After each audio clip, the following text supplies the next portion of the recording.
22nd of December, Rabbi Furst, Pierke Avos.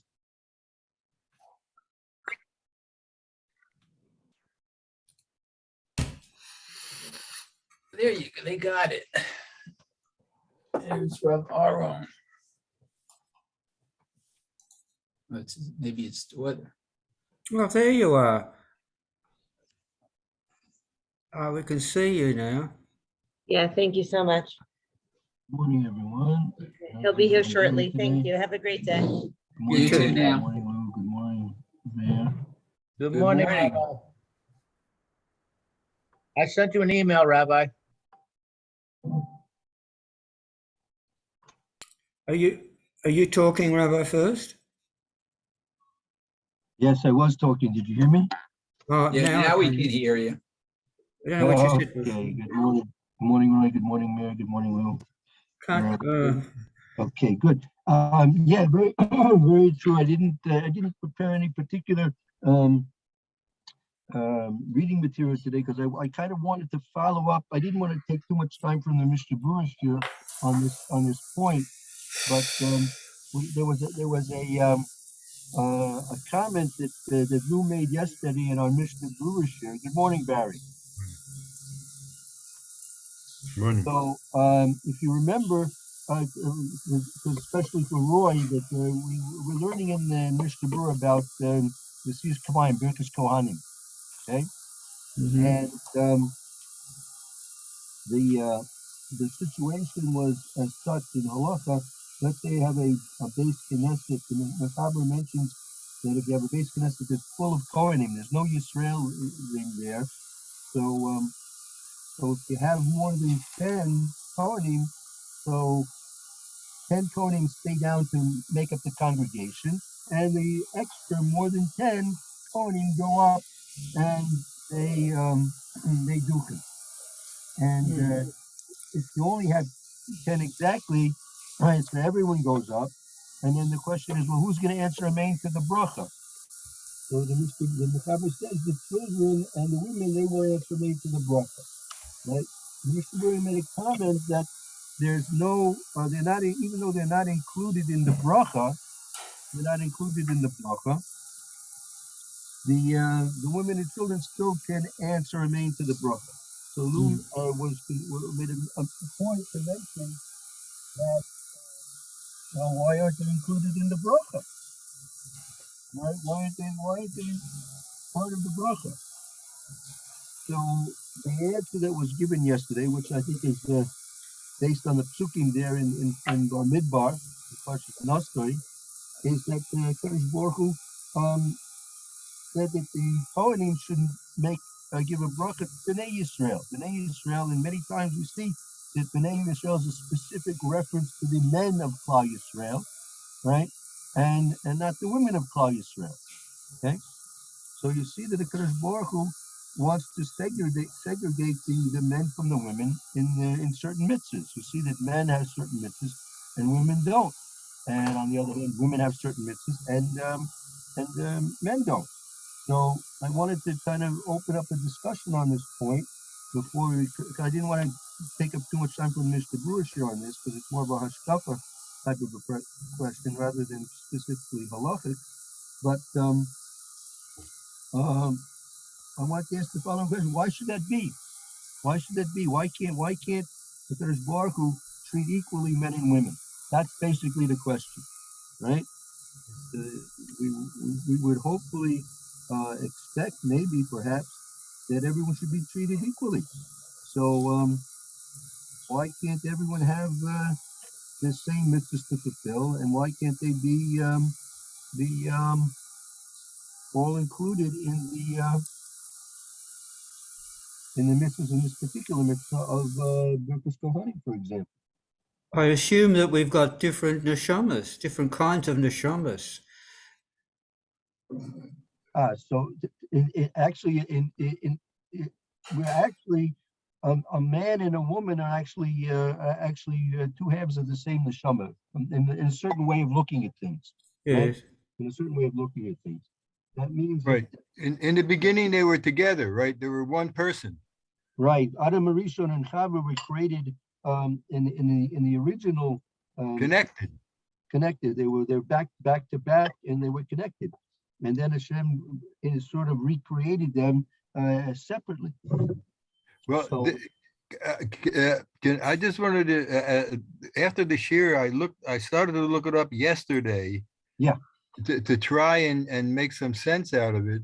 And I think it's a huge topic that we need Rebbe to guide us through, because there's so many references to Bnei Yisrael and Kol Bnei Yisrael and Kol Adas Bnei Yisrael and Kol Kehilas Adat Bnei Yisrael and Zignei Yisrael. And there's so many categories, and every different one has a different responsibility in the community and different mitzvahs to do. So obviously the Torah is telling us that there's a lot of differences.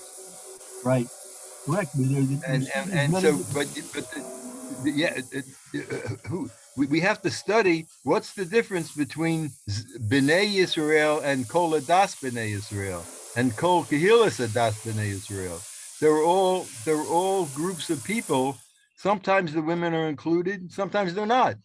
So we need Rebbe to help us figure out, like, why is it so? Why are the women excluded from Adas B'nai Yisrael? We've got Klal Yisrael. Pardon me?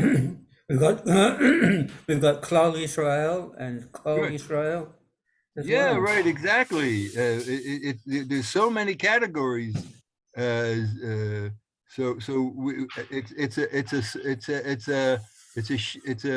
a shear in itself. I mean, an ongoing shear in itself, just to understand. There's about 12 different categories of Bnei Yisrael. Right. Exactly. I mean, probably the most famous of these distinctions took place at Har Sinai. If you remember that Kadosh Baruch Hu spoke to the women first, right? He spoke to the women first, and then he spoke to the men. And the Torah uses a different expression between the two, and they clearly segregated, right? Right. And that's what the Torah itself says in Parshas Yisro, that the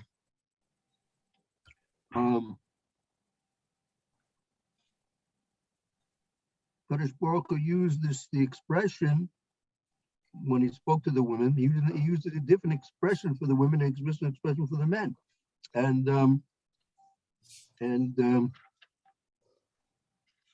I'll just quote it to you. Just one moment. I'll find it for you, the exact expression.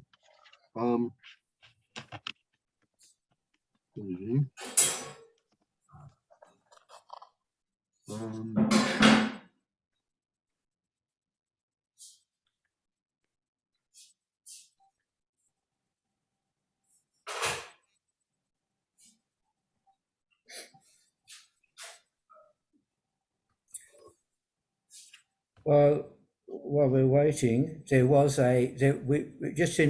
a little while ago, there was a minyan entirely of Kohanim.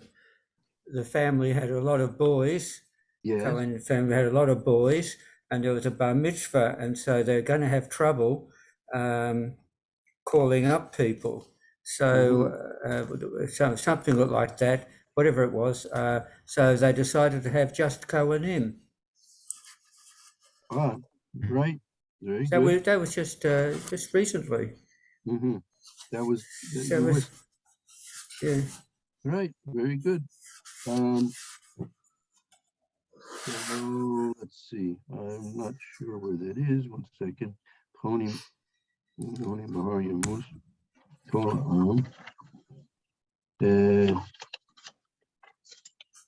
Okay, I'll find it in the meantime.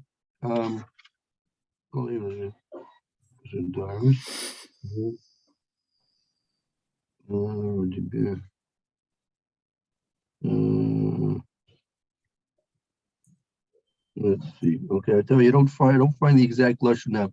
I don't want to take time to quote you the exact lesson, but it's known that because at the time of the giving of the Torah had segregated the men from the women.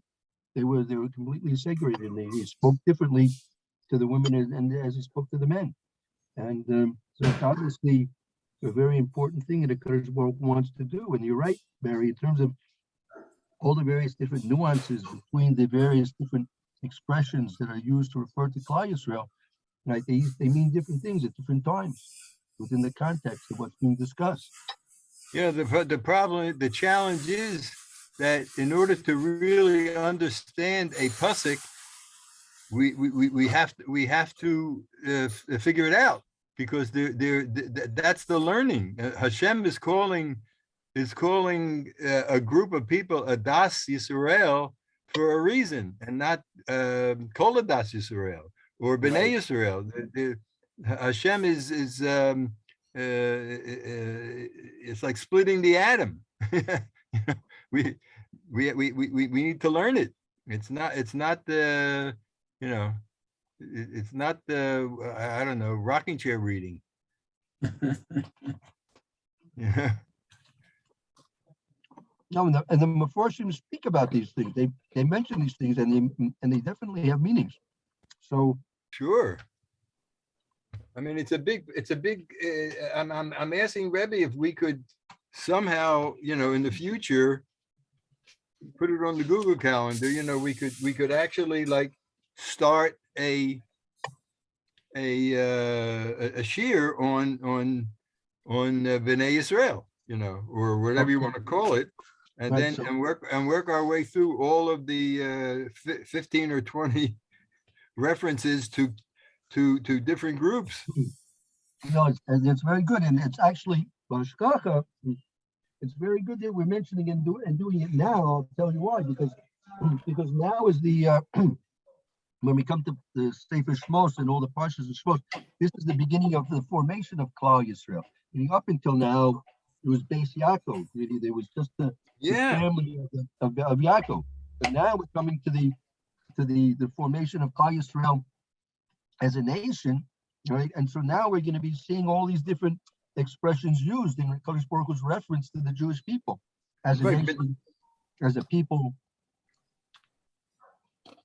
Bnei Yisrael, in the beginning, like in Bereshis, Bnei Yisrael was the 12 sons.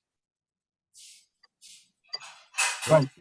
That was the group of people. When Hashem referred to Bnei Yisrael in Bereshis, and the 12 boys. Right. So now, But then then it changed. Oh, then it changed. exactly. From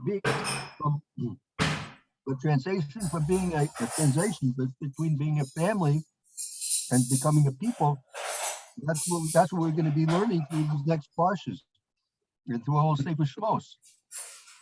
So we have to keep track as we're each individually going through. I'll tell you how we can approach what we're going to do eventually. Yeah. As we're each individually going through the parshas, we should try and make note of the different nuances of the expressions that the Torah uses in reference to the Jewish people, and try and understand what it's referring to at that time within its proper context. And then we can start putting things together. We can maybe see what have to see what the Meforshim see as well. Okay. Maybe we could do it on the Friday morning. Like if we come across one of those expressions in that parsha, Yeah, definitely. dig into it. So, right. So if during the week you notice these things, mention it to me. Send me an email with what you mentioned, and I'll be able to look into it. Okay. Rabbi, to get back to the question you asked, which was why doesn't Hashem treat men and women equally? I think there's an easy, it's a broad question. There's an easy, broad answer. Like Roy says, there are differences between men and women. Right. But my question is more focused on what do we learn from this particular case, you cited the example of Har Sinai. There are lessons to learn from why it says Hashem spoke to the Bnei Israel and Hashem spoke to the Tilas Yaakov. That we can delve into that and we can understand things from that. So my question in this case is, what do we learn from this particular situation where we have a blessing which seems to be a pretty generic blessing that the Kohanim are giving to the congregation? It doesn't seem to really focus anything that has to do with any difference between men and women that I can see, on the surface, surface analysis of it. And so I'm wondering what's going on here. What is it with this bracha? What this whole process of the Kohanim blessing the people? We've learned a lot about the details of the halachas of how they go up and how they hold their hands and so on and so forth. I'm suggesting maybe we take a step back, try and understand what's going on here, and see it through the lens of the difference between men and women in how they relate to this bracha. The women can say amen, and they can fulfill a need by saying amen in this example where there's nobody else, and yet we say that they don't get the bracha. Right. What's going on here? Well, I wouldn't put it that. I wouldn't say that they don't get the bracha, but the Kadosh Baruch Hu, in giving the mitzvah to the Kohanim, he did not include the women in their mitzvah to bless them. Okay, and this is exactly what I wanted to do. That I'll put out my first thoughts on the subject. That it could be, since as we know, the Kohanim are really supposed to put a lot of kavanah, concentration into the blessing, right? It could be that if they would have women in mind also, it could interfere with their intention of giving the blessing as wholeheartedly and purely as possible.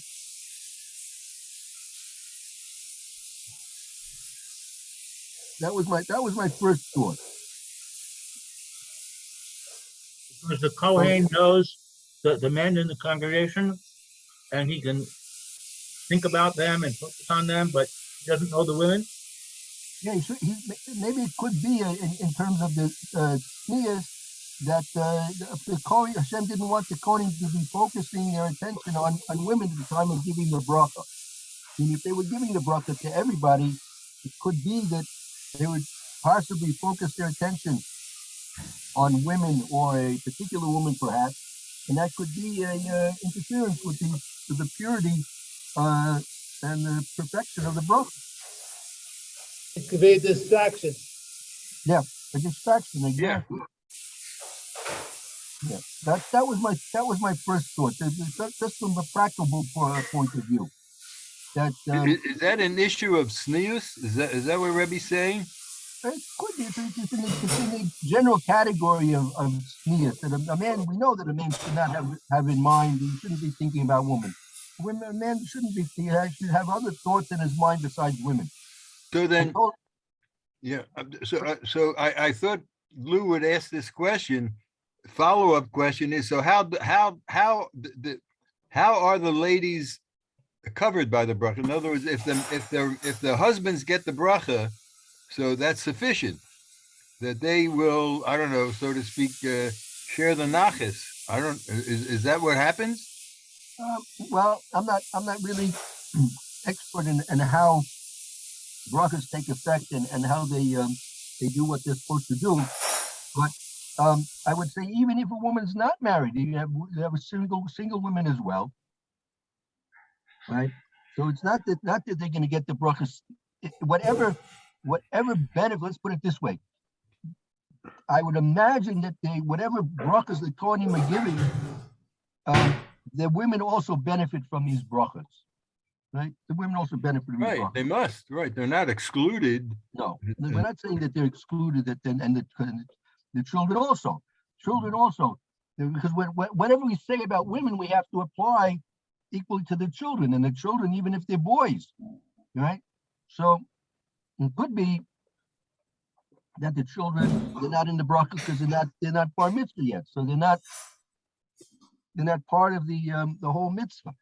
Women, the question would be, is why are women part of the mitzvah? So we have to explain, as I'm attempting at least, to say that women are not part of the mitzvah, because maybe I have no proof for this yet. I have to take a look and see if anyone speaks about this. I have no proof. It may be an interference. Hashem wanted to ensure the purity of the bracha. He didn't want that there should be any thinking about women at the time of the giving of the bracha. So therefore, they weren't, simply for practical purposes, directly included in the mitzvah of the bracha. So I have an issue with that. If we say the model is that when the Kohen blesses, he's thinking about the individual people in the congregation, and he's thinking about blessing those people, and different people have different needs, different problems, and he's concentrating, and his brow is furrowed, and he's thinking, Ruvain, he needs help with Parnassa, and Shimon, he needs a shidduch, and he's thinking and concentrating on all the different problems and all the different needs that he wants to address. So what about Sarah, who needs a shidduch, or Rachel, who's sick in bed? He's not thinking about them, so they're losing out. But they have husbands and fathers who will take care of that problem. But first of all, I'm not sure the Kohanim are actually even permitted to think about a specific people when they're giving the bracha. Meaning they're giving the bracha, those three brachas, and those brachas have certain general, general and specific intentions behind them. Meaning, I'm not sure if it's permissible for a Kohen to have in mind any specific individual when he's giving those brachas. What the kavanas are, what they're supposed to have, Rashi in Chumash explains it. There are other Rishonim explain it. Chazal speak about it. What the kavanas actually are. So it's not that they're going to have a specific kavana for any individual. They may not even be permitted to have specific kavana for any particular individual. But if women were included, right, it could be that they would think about the way the mind works, the way the Yetzer Hara works. We learn this. We see this from Tzitzit, right? Why Rashi explains at the end of Parshas Shlach. He explains about when the Torah explains about the mitzvah tzitzis, and then you have techelis. So why is techelis blue? Because you're supposed to. It's the color of the ocean, and from the color of the ocean you see the color of the sky, and from the color of the sky you now think about the Kisiyah covenant, and you become to think about the Baruch Hu's throne in heaven. So that's the way the imagination, the creative aspect of our intelligence works. That it'll lead from one thing to another thing through the process of association. So it could be that the mitzvah was not given to be blessing the women, because we wanted to avoid, as I said, the possibility of a association in thought to women in general, or to any specific woman. Again, I'm just putting that on the table as a possibility. Again, I don't think that that's the case at this point. Is the Shir Shel Yom related to this whole situation? Because it was only the men who sang the Shir Shel Yom, and then later the ladies had their own shir, but Shir Shel Yom. They did it separately. So they were originally included. They were originally included in being rescued through the Yam Suf. Everybody was rescued, but only the men, congregated. And then the ladies did their own. So there's some kind of message there. Yeah, definitely so. And Rabbi, I have a general question. Is the Kohen giving a bracha, or is he just transferring Hashem's bracha to Klal Yisrael? My concept was the Kohen is only the shaliach, The medium. the medium. It's Conduit. Hashem, it's Hashem's bracha. So to say the Kohen is thinking about each individual, I don't think that fits in very well. It's Hashem is giving each bracha, and Hashem knows what each person needs, and the Kohen is just transferring Hashem's bracha. He's just the intermediary. What's the right approach? True, I agree with you. The Kohanim are basically agents for HaKadosh Baruch Hu, and through them they're the conduit by which the influence that Hashem wants to bring to this world, to Klal Yisrael, is going to be done. But again, like any agent, any conduit, the purity of that conduit is going to be very important in terms of the giving of the bracha. Meaning, the Kohen have to wash their hands beforehand. Why should that be? Just let HaKadosh Baruch Hu let them say the words, and the words will transfer, and the influence of bracha will come in.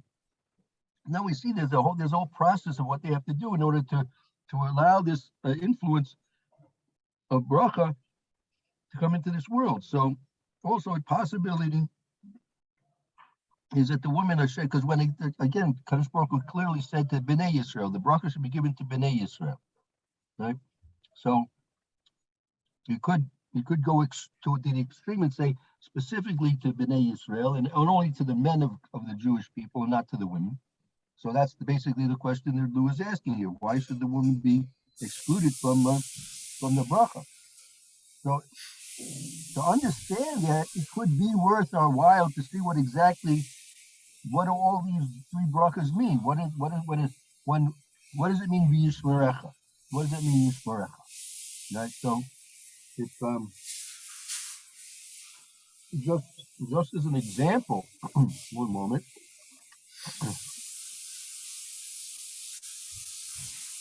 So Rashi explains, right, v'yishmerecha.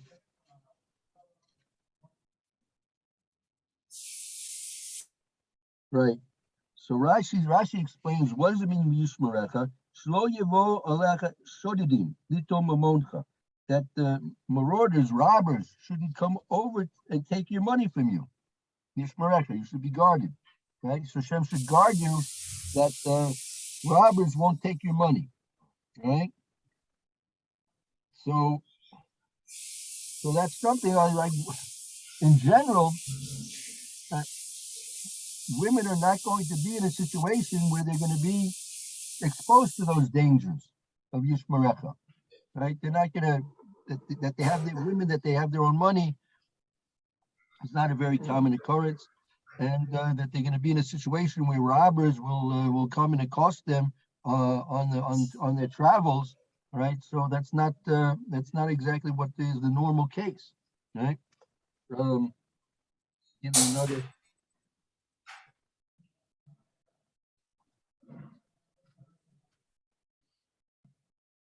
So Yivarechacha, right? Rashi says, was Yivarechacha? Rashi says, that your properties should be blessed, right? Your possessions should be blessed. So in general, women don't own possessions. They're within they don't own land, they don't own their own things in general. There are women who, and even at earlier times they did. But in general, these brachas perhaps or more specifically needed and required for men than by women. That could be another reason why specifically to men rather than to women. The bracha and those brachas, which they are, could be. So it could be maybe if I have a chance, I'll maybe try and prepare. We could go through the meanings of these brachas, and we could see which aspects of these brachas would apply maybe more in general to men only, and rather not to women, or are there certain aspects of these brachas which also apply right equally to men and women? So that's one approach we could take.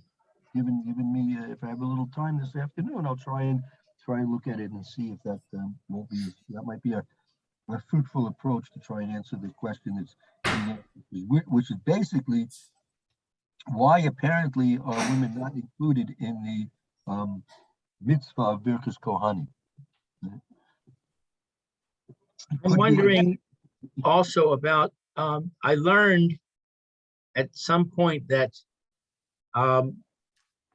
the Kohen cannot have animosity towards anyone in the congregation. Something like that. Exactly, And right. It was on the basis of that piece of information that I constructed this idea that he's blessing each person, because otherwise what would you care if if there's one guy in there that he doesn't really particularly like so much? Why is that such a significant thing if he's not his kavanah is not involved? Right, he has to have a wholehearted kavanah, right? Mayor, is that correct? That we see that the Kohanim, when they're making the bracha, it has to be wholehearted concentration. And if they have something against another person, that will interfere with the giving of the bracha. Well, the truth is, when I say the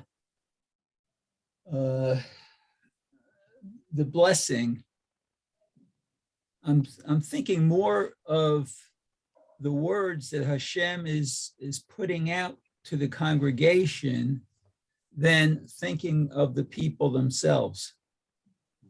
Right, very good, right? So otherwise, I think as maybe Barry said to me, if I start thinking about people, I might get distracted.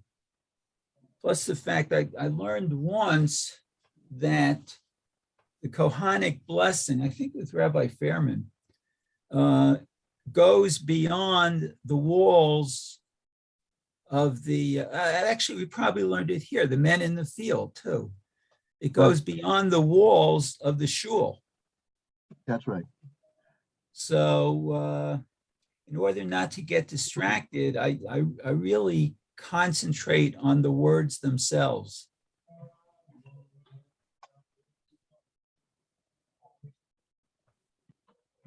Right. We don't, if we say like Rav Aaron said, that the Kohen is a conduit.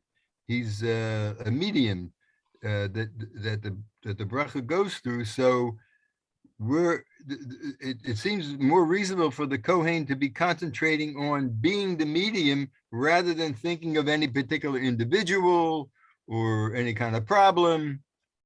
He's saying the words, and he's letting Hashem do the work. Right, exactly. That's a good point. I mean, it's like when the head of the household says Kiddush Friday night, for whoever's over. You're not thinking of the people themselves. You're really thinking of what you're saying, the words. Right. But do you have a point. Exactly. Principle at other for other kinds of invocations, like for example, the mayor just mentioned saying Kiddush, or the Shliach Tzibor when he davens. do we have the same rules that say that, that he can't have any animosity towards anybody at the table or in the shul? Or is it just the Kohanim that have this particular principle? You have a similar thing with the Shliach Tzibor when he's doing the Chazoras shots. That it should be, it's brought in halakha that he should be very careful that he's accepted and acceptable to all the congregants. And he also, Tzibor. excuse me? Tzibor. That's right, exactly. What does that mean? What does that mean? What is it? Acceptable. Oh, Acceptable. Right, it should be acceptable to the congregation. That's right. I'm saying the other direction. No, it goes hand in hand. It goes hand in hand, meaning he should have Oh, yeah, that's everyone in the interesting. congregation to be acceptable to him, right? Yeah, that's an interesting point. Yeah. I mean, what would a person do? Let's say if someone was chosen to go up to the Amid, and someone in the congregation knew that this person, was not deserving to go up for whatever reasons, chas v'shalom. So he can't speak out. He'll embarrass that person. Maybe, so how. So what would you have to do? You'd have to wait and go up to the gabbai or whatever, and how do you handle that? You can't shame someone. If someone is chosen to go up to the Amid and you feel he's not worthy for whatever reasons, you're not going to say anything in front of the community at that time. Obviously, so you have to be a diplomat. You have to try and work it out how this could be presented in a way that's going to be productive and non embarrassing. You don't want to do that. You don't want to embarrass somebody, especially in a public setting, right? So Let's say I have guests for Shabbos, right. and I'm going to say Kiddush, and there's one guest there that just rubs me the wrong way. I just don't really like him so much. But I never said anything. I never said anything to my wife, never said anything to anybody because I don't want to speak Lashon Hara. So he gets invited and he's there sitting at the table. And now I've got a problem because how can I say Kiddush? What do I do? So there, to be motzi somebody, I've never really encountered anything in halacha. That doesn't mean it doesn't exist. There's a lot that I don't know, but I've never seen anything that it has to be that you even if you don't like the person, you can't be motzi them, right? That just because Uncle Harry decided to come over for Shabbos, and Uncle Harry's been, since you've been 3 years old, you never liked Uncle Harry. Oh, you have an Uncle Harry too? Everybody has an uncle. And he was always very, very, very kind to me. But that doesn't, in terms of being motzi somebody, that doesn't necessarily stop you from fulfilling the mitzvah and fulfilling the mitzvah for him as well. There are certain things when, like, as we see by Birkas Kohanim, there's a Have a certain cup of coffee, please. stringency about this, and by a Shliach Tzibur, there's certain like this. Even by a Baal Tokea, to blow shofar, even though there are many of the same rules for the Baal Tokea are applied to him as they are to the Shliach Tzibur for Yom Meroim. You don't see that there's a specific mention that if you don't like somebody, that is somebody you don't like, or they don't like you, that stops you from being about Tokea. I haven't seen that. In terms of other mitzvahs, because there it's, see, by Birkas Kohanim, you want to be a conduit, right? A medium for that bracha to flow. And if you have some type of a dislike for some type of a person or some person, right, then that's gonna automatically limit the effect of that bracha, right? Likewise, Excuse me, I'm involved in a Baltic in the shul in Pennsylvania, and the criteria is he has to be acceptable to the people. It doesn't mean that the Baal Tokea has to accept everybody. It's usually the people have to want to accept him. That's the way that's the way Are we you enforce the talking rules. about you're talking about for Yontif, for like davening for Yontif? Yes, for Rosh Hashanah. For Yes, Rosh Baal Hashanah. Tokea. Uh-huh. So Well, he he's has not to talking be- about davening, he's talking about blowing the shofar. Blow the shofar, correct. Right, Blowing no, the but- shofar, it Or- has to be acceptable to the people. Right, I mean, well, there are several levels. The first basic level is everyone has to agree that, everyone has to agree that he's going to be acceptable to do the mitzvah for everybody else, right? Let me just, from experience, a minor point, the Baal Tokea did not wear a suit when he blew shofar, okay? He was always more relaxed in his dress code. People Right. came to me and as the president, they say, please ask the Baal Tokea to wear a suit. We feel that he has to have kavod for the shul, kavod for the Kriyas HaTorah. So I spoke diplomatically to the Baal Tokea. I say, there's some people are not comfortable if you're not wearing a suit. He said, you know what? To be acceptable to the congregation, I'll put on a suit. So it was a simple situation that I was able to negotiate. But it was, And he agreed, right? yes, it was the acceptability of the congregation that there's 100 people there and he wanted to be acceptable to everybody. So How about a hat, Rev Aaron? Did you throw the hat in too? no. No, no Uh, hat. Ah, well then, I can't daven in your shul, I'm sorry. The question is, during the Kriyas Shofar, do you need a hat? I'm not familiar with that rule. So Una cylinder. Una cylinder. You know what that means? Usually wear a tallis. he wears the towels, correct. He wears the towels. So you don't need a hat. If you're wearing a tallis over your head, you don't need it. He wear, okay, so you could come daven and show. You're welcome. You're welcome. I tell you, I was once in a shul. In actually in Florida, which is a warm climate, if you remember. And so next to the Amid where the Shliach Tzibur Dam is, there was a chair, and on the back of the chair was hung a jacket, a sport coat, and on the back of the sport coat they had written in the back of it, jacket for the Shliach Tzibur. That because some people, they may not necessarily always come to shul wearing a jacket, a sport coat, and maybe they have yortzeit or something like that. And obviously the meaning is must be that the Shliach Tzibur should wear a jacket, so they have one there on hold that if anyone needs a jacket, he can just take that jacket right there and put it on. Yeah, in the Sephardi shuls, you have to cover yourself when you go up to daven. So they have these arm covers, those sleeves. Yes. You ever seen it, right? You have to put them on. You can't go up bare armed. You're going up to daven. So you in the summertime you might be wearing a short sleeve shirt, but then you put these sleeves on. What about somebody who wants to daven in shorts? There are some places where they permit it, but in most shuls they say our dress code is you have to wear long pants. And yeah, sure.